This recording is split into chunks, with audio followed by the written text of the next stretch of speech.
seandainya Pak Ganjar dan Prof Mahfud menang, ini seandainya ya Pak ya, seandainya, terus Bapak ditunjuk jadi ketua KPK,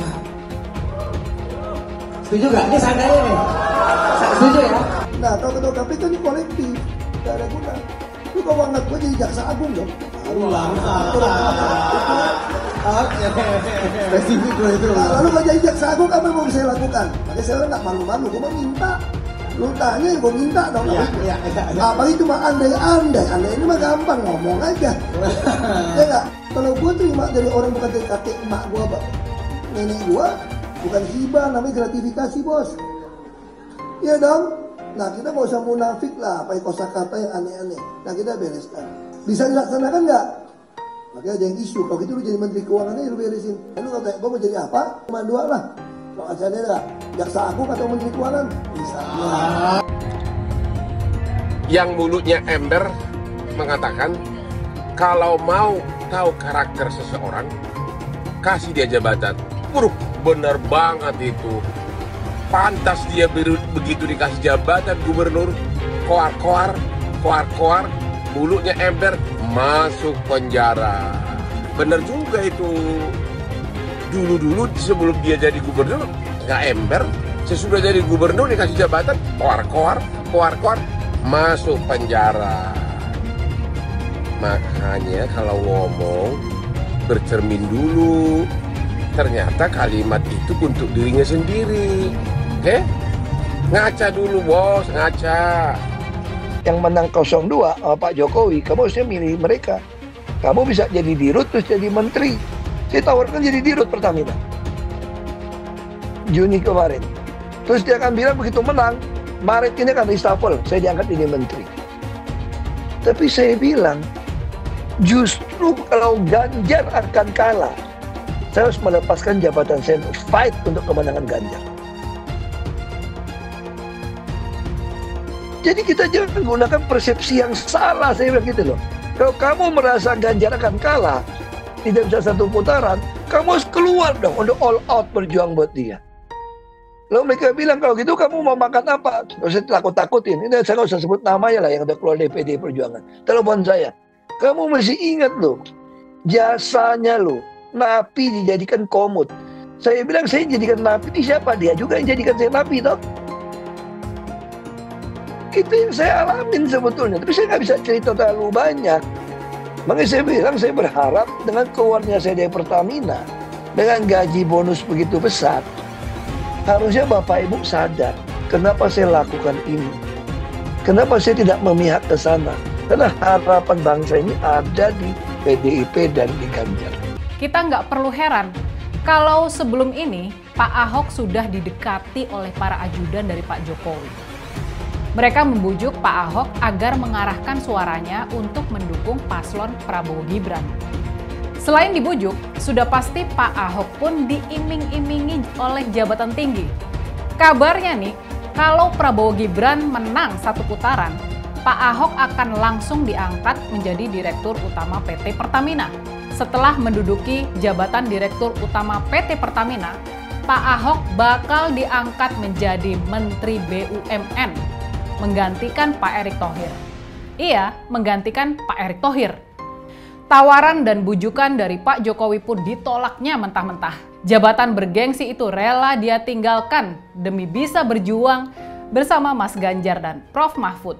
Demi bisa menyelamatkan Indonesia dari para oligarkinya Jokowi, Prabowo, dan Luhut Panjaitan. Suara kelompok minoritas yang sudah dengan susah payah dikumpulkan lewat berbagai narasi dan bahkan hoax, sekarang jadi ambyar total. Isu yang selama ini dihembuskan kalau Pak Ahok mendukung Pak Jokowi, isu ini sekarang sudah ambyar total. Sudah benar-benar ambyar total.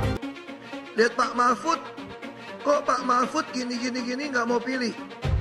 Saya mau tanya, dulu Pak Jokowi dengan Pak Ma'ruf Amin, yang MUI yang bikin fatwa surat saya, kok kalian pilih juga? Nggak fair kalian gitu loh. Kalau Pak Jokowi dengan Pak Yusuf Kala, kalian pilih juga. Dan Pak Mahfud jauh lebih baik. Kenapa cuma gara Pak Mahfud lulus semua pada mau pindah? Nah saya khawatir kalau ini mau dibikin supaya Pak Ganjar tuh tidak lolos di Jakarta. Kita kadang-kadang, ini tentu mayoritas orang Tionghoa ya. Orang Tionghoa jangan berpikir, kau punya duit kau ke Singapura.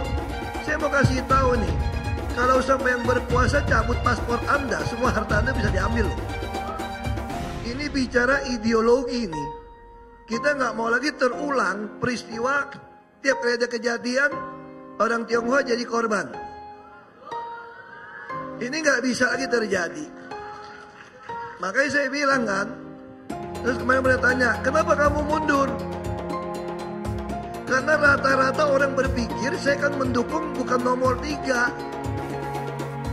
Tapi saya yakin demi masa depan anak cucu kita, ketika orang mengatakan Ganjar bisa nggak lolos, Ganjar bisa kalah, maka saya lebih rela berhenti dari Pertamina untuk yakinkan Bapak Ibu.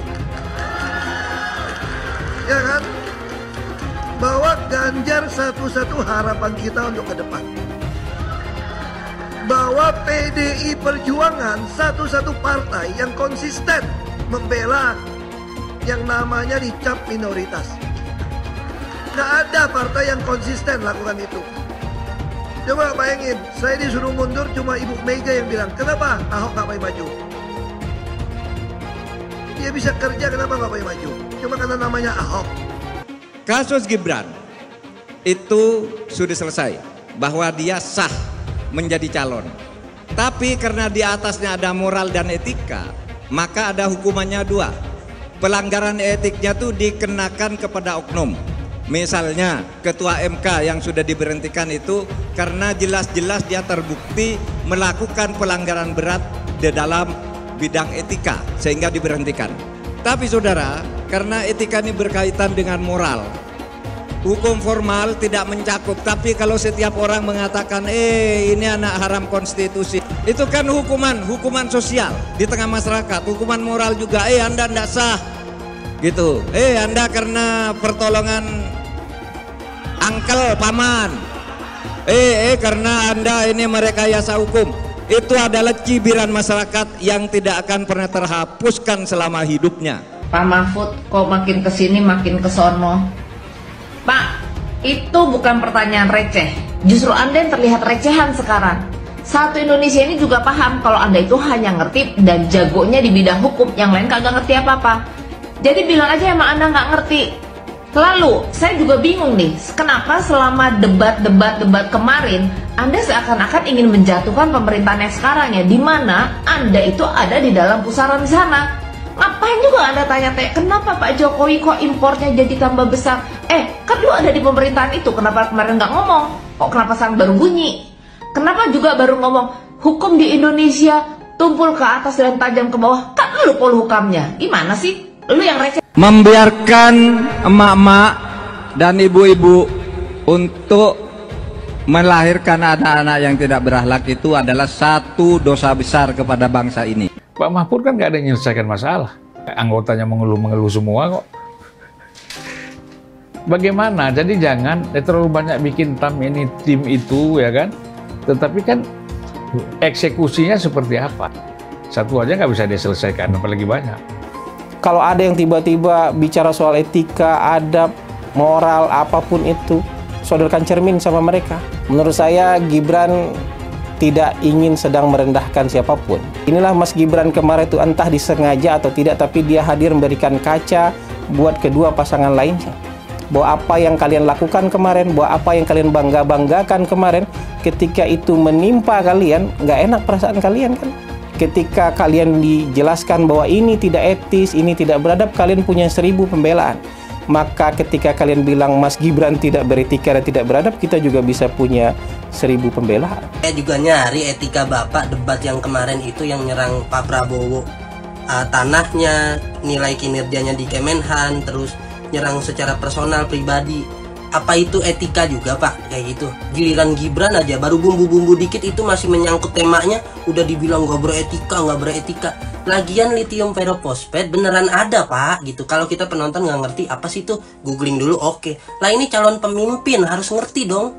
harus ngerti dong, kan dibahas tuh sama tim ses ya lithium perophosphate. Tapi udah mulai pinter nih si wakil 01 ini, dia belajar sama si Sengkuni nih untuk muter kata-kata. Dia nggak bisa jawab tapi dia bilang ini bukan tebak-tebakan definisi, ini debat standar kebijakan, padahal nggak bisa jawab tuh si lithium perophosphate itu apa. Nah udah mulai pinter nih mainin kata-kata ke si Sengkuni nih. Udah gitu greenflation lagi, greenflation yang ditanyain ke 03. Pak, greenflation beneran ada kok, Bapak bilang pertanyaan receh. Kalau pertanyaan receh, Bapak langsung jawab gitu loh Pak. Jangan dibilang pertanyaan receh balik ke moderator, jangan ngambek Pak. Kalau nggak ngerti jangan ngambek. Beneran ada greenflation. Kita sebagai penonton awam, Google ada bener Pak, sesuai temanya greenflation tuh ada. Jadi maaf kalau pertanyaannya itu menyengsarakan Bapak 03 tuh. Maaf banget tuh Pak pertanyaannya. Nah makanya Prabowo Gibran tuh cocok. Kenapa? Prabowo senior ya kan, udah berumur, jadi seniornya udah dapet. Nah Gibran anak muda, tahu solusi-solusi zaman now, tahu teknologi zaman now, tahu permasalahan zaman now. Cocok dipadukan nih. Jadi ternyata yang dianggap tidak beretika itu adalah ketika Mas Gibran itu begini-begini karena dia sebenarnya ingin mengekspresikan jawabannya itu belum ketemu, Prof. Mas Gibran itu berkali-kali, lebih dari sekali ketika habis menjawab Caimin gitu misalnya ya. Dia berkali-kali begini dan juga mengucapkan mohon maaf ya kalau sampai ada kata-kata yang misalkan nggak berkenan. Pertanyaannya yang masuk akal, jangan seperti orang bodoh. Gibran bodoh dan menganggap saya juga bodoh, dikiranya bisa dikerjain kayak gitu kan. Jadi Mas Gibran itu dilatih agar gini-gini biar mempermalukan saya gitu.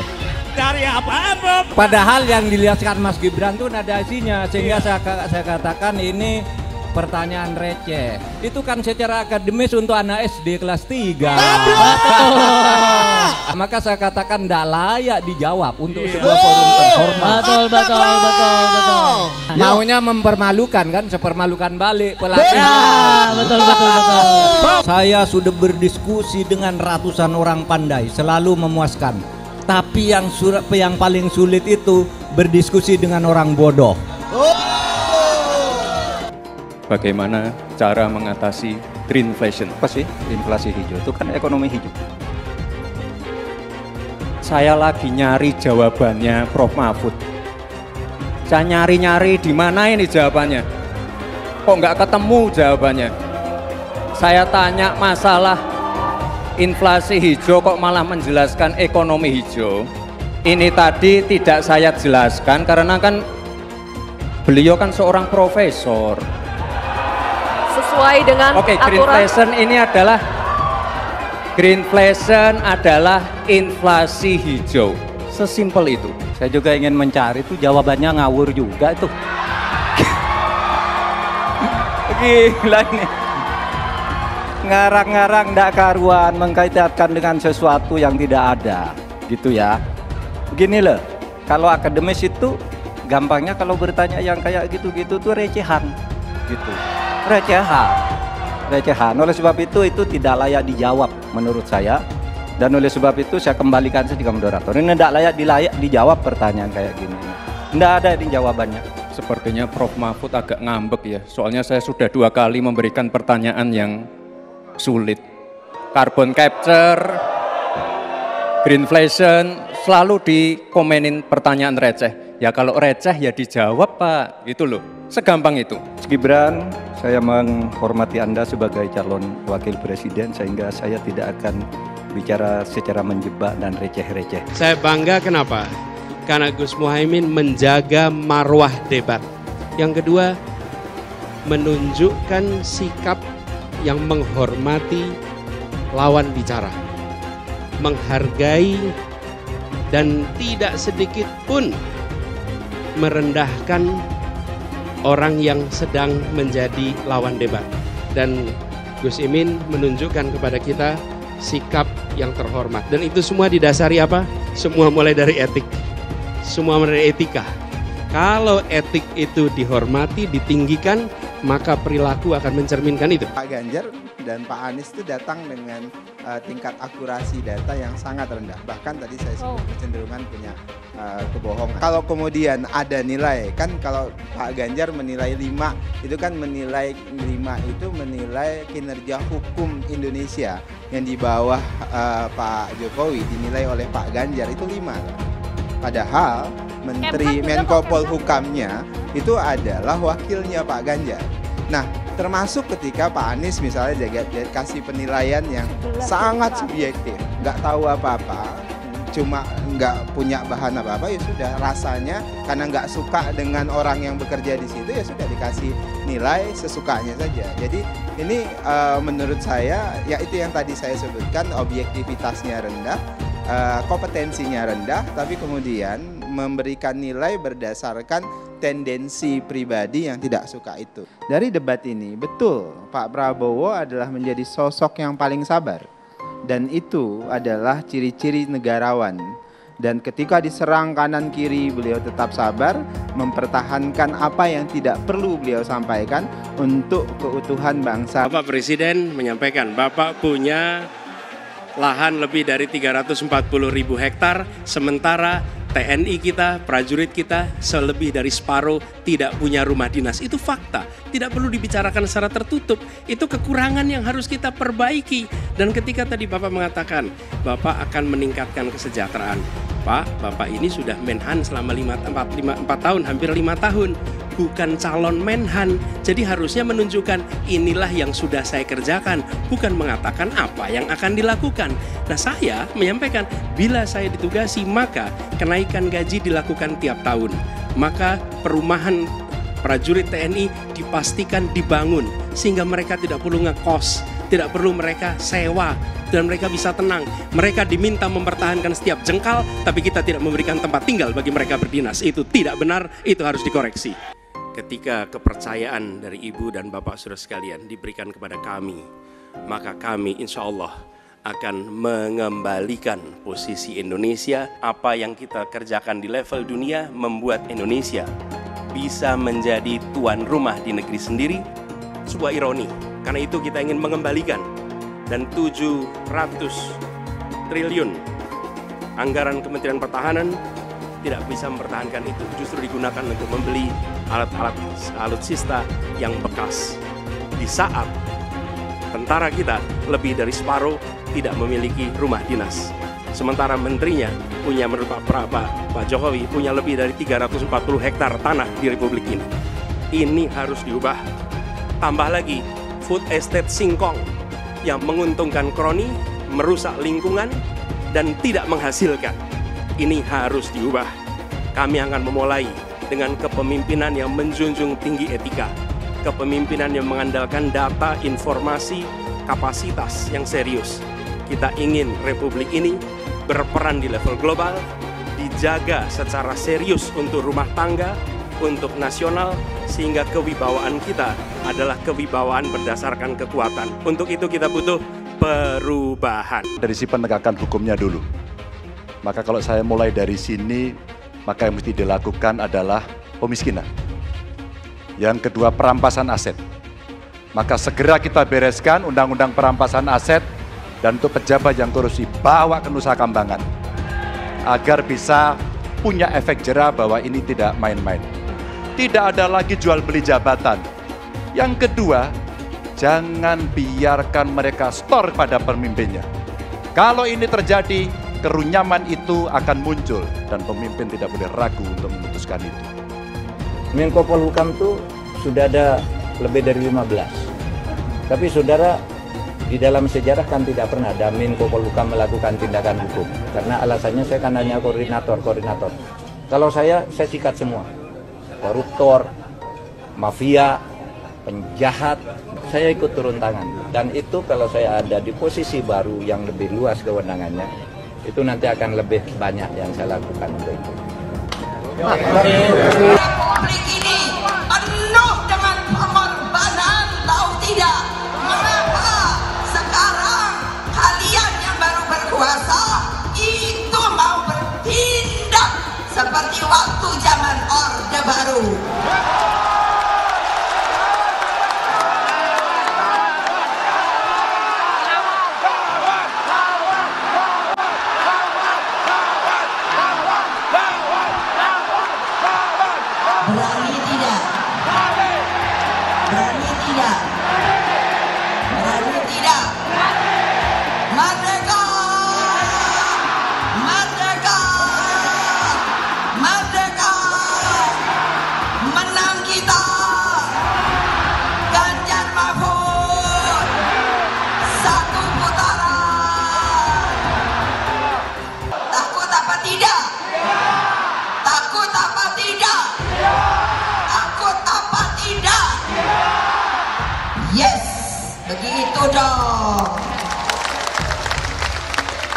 Ai, mestinya ibu nggak boleh ngomong gitu, tapi udah jengkel tau gak?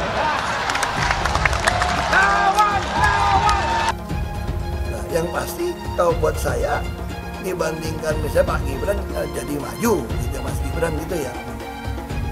Ya saya pilih Ganjar sama Mahfud lah, karena lebih teruji kan. Anda jadi wali kota baru 2 tahun 3 tahun kan belum teruji juga. Ini urus negara loh, mau jadi presiden loh. Kalau Anda belum lengkap, belum pernah di legislatif, belum nasional ya maksudnya DPR. Kan DPR kan belum ngerti nih pemerintahan seperti apa. Anda belum pernah di eksekutif yang tingkat provinsi, Anda nggak ngerti jadi presiden nanti. Ini bukan soal belajar-belajar coba-coba loh. Ini negara dipertaruhkan untuk 2045. Kita kan mau mencapai 100 tahun ini mau jadi apa? Kalau coba-coba, ini negara sebentar lagi 300 juta penduduk kita. Mana boleh kita kasih orang coba-coba. Saya tidak meremehkan anak muda ya. Anak muda bisa lebih kreatif gitu ya. Tapi bicara tata negara, harus mengerti konstitusi. Anda bukan hanya untuk berani untuk maju. Kalau cuma berani maju, banyak bisa kita pilih orang berani maju. Tapi yang lengkap dengan track record ini kan butuh waktu pembuktian. Ya, pasti pilih Pak Ganjar, Pak Mahfud yang lebih pengalaman. Saya tidak mau anak cucu saya harus nunggu sekian tahun lagi. Pengalaman Jakarta gitu kan, nunggu lagi mundur. Males sudah. Jadi kita nggak usah coba-coba deh. Udah jangan dengerin janji-janji manis orang. Lebih setuju lagi apa yang disampaikan calon presiden Pak Ganjar Pranowo. Tadi saya bisik-bisik ke beliau, Pak, nanti habis dilantik, besoknya langsung masuk ke kedaulatan pangan. Nggak usah lama-lama. Perencanaannya disiapkan sekarang, begitu dilantik besok langsung masuk ke kerja kedaulatan pangan. Sehingga swasembada pangan, ketahanan pangan, kedaulatan pangan itu betul-betul kita miliki. Dan saya yakin Pak Ganjar mampu menyelesaikan ini. Saya mensyukuri kenapa kalah, kenapa ditahan. Saya bersyukur atas itu semua. Saya coba bayangkan ya, kalau seandainya waktu itu kita menang gitu ya, hari ini belum tentu kita bisa nikmati seperti ini. Kita bersyukur 5 tahun Tuhan izinkan kasih ke orang yang pintar ngomong untuk kerja. Coba kalau kita bayangkan gitu ya, kalau kemarin saya masih jadi gubernur, ini saya udah turun ini. Tapi yang pintar ngomong itu dikira orang hebat kan? Ini lebih berbahaya tahun 2024, langsung ketahuan karakternya. Langsung ketahuan itu. Di saya juga ada kutipan Pak di kamar saya Pak. Tulisannya, Jakarta telah mengambil keputusan yang fatal. Jangan hanya konsentrasi pada pembangunan benda-benda mati yang indah difoto dan bisa ditunjukkan dalam 5 tahun hasilnya. Kalau kita mau menilai sebuah janji, maka lihat janjinya, lalu lihat kenyataannya. Dulu janjinya apa ya? Dan ini aneh, betul-betul aneh. Ini bukan kampanye, tapi saya sampaikan sini. Di satu sisi menyiapkan jalur-jalur air untuk dikirim ke laut, di sisi lain di lautnya dipasang dengan pulau reklamasi. Tinggal tunggu waktu jadi rob, air balik. Dan ini melawan sunatullah. Kenapa? Air itu turun dari langit ke bumi, bukan ke laut. Harusnya dimasukkan ke dalam bumi, masukkan tanah. Di seluruh dunia air jatuh itu dimasukkan ke tanah. Bukan dialirkan pakai gorong-gorong raksasa ke laut. Jakarta telah mengambil keputusan yang fatal. Bukan banjir, itu memang parkir air. Bukan banjir, itu memang parkir air. Masyarakat berkeliling dengan membawa toa untuk memberitahu semuanya, termasuk sirine. Kaibon 82 miliar. Apa alat transportasi yang dimiliki oleh hampir setiap orang? Alat transportasi yang dimiliki semua orang adalah kaki. Kalau seandainya orang Jakarta percaya Pak Anies jadi gubernur pun, Saya berani jamin kok dia akan lakukan normalisasi yang sama seperti saya lakukan kok. Nggak usah bohong lah. Ketika air sampai di muara, maka siap untuk dipompa ke laut. Pancasila Soekarno, ketuhanan ada di pantai. Anak Tuhan dari mana? Kalau Yesus anak Tuhan, bidangnya siapa? Besok di seluruh wilayah Indonesia kami katakan dalam. Iblis hanya menggoda orang yang beriman. Makanya jarang-jarang orang kafir kerasukan setan. Yang kerasukan setan itu orang baik-baik. Jarang, saya belum pernah nengok Cina kerasukan setan. Pernah tak Ahok itu kerasukan setan? Enggak, setannya juga. Karena sesama setan jarang saling menggoda. Karena di salib itu ada jin kafir. Karena di salib itu ada jin kafir. Karena di salib itu ada jin kafir. Haleluya. Kepalanya ke kiri apa ke kanan? Kepalanya ke kiri apa ke kanan? Tetap percaya salib itu lambang mulia, bukan jin. Kok ketawa? Aku nggak nyindir siapa-siapa loh. Anies merupakan antitesis daripada Pak Jokowi. Antitesis artinya bertolak belakang dengan Jokowi. Anies sudah menyatakan tidak akan melanjutkan semua program dari Pak Jokowi. Jadi semua pembangunan yang dilakukan oleh Pak Jokowi akan dihentikan oleh Anies jika Anies menjadi presiden. Lagi pula Anies didukung oleh khilafah dan pendukung Anies adalah ormas seperti FPI dan HTI. Apa kita mau FPI dan HTI kembali di Indonesia jika Anies memimpin? Anies juga dikenal sebagai bapak politik identitas yang menghalalkan segala cara untuk menggapai kekuasaannya, termasuk menggunakan politik identitas berbasis agama. Lihatlah di kasus Ahok waktu itu. Kita sudah bisa melihat hasil kerja Anies selama 5 tahun di Jakarta. Tidak ada satupun janji yang dipenuhi dan tidak ada kinerja yang bisa dibanggakan. Dari DP 0%, OKOC, kelebihan bayar, Formula E, banjir, sumber resapan, jalan rusak, dan gonta-ganti nama jalan. Lihatlah rekam jejak Anies selama 5 tahun. Bayangkan Indonesia ke depan jika dipimpin oleh Anies. Dan bayangkan jika Anies menang. HTI dan FPI, ormas khilafah yang dibubarkan itu akan dikembalikan oleh Anies. Apakah kita mau Pancasila diganti jadi khilafah? Perkataan Ahok sudah terbukti dan Jakarta sudah menjadi korban. Jangan biarkan Indonesia menjadi korban kibulan Anies Baswedan. Umat minoritas, terutama kaum Tionghoa, tidak akan memilih Anies Baswedan. Tolong jangan mudah diperdaya orang-orang yang lagi jual kecap itu. Semua jual kecap nomor 1 kan. Padahal kita tinggal lihat aja rekam jejaknya. Kayak orang Jakarta akhirnya ya gimana? Udah terlanjur. Dulu contohnya yang cerita Eka Ibon gitu ya. Bener nggak satu murid mau dapat 2 Eka Ibon? Bener. Kalau ada 1 juta murid, 100.000 anak yang butuh bantuan, ya 1,8 juta, Ibon kira-kira itu kan. Pengadaannya di dinas, mungkin oknumnya minta komisi, pengadaan miliar-miliaran. Kalau zaman saya, nggak bisa, tiap anak dikirimin aja duit beli sendiri Ibon. 1 anak 2 kaleng. Kalau dia di rumahnya ada 3 saudara, saya yakin nggak mungkin beli 6 kaleng kayak Ibon. Mungkin 3 kaleng sudah cukup pakai per 6. Sisa duit yang 3 kaleng, dia bisa beli gitar, mungkin beli patungan, beli sepatu roda. Nah itu yang saya maksud keadilan sosial.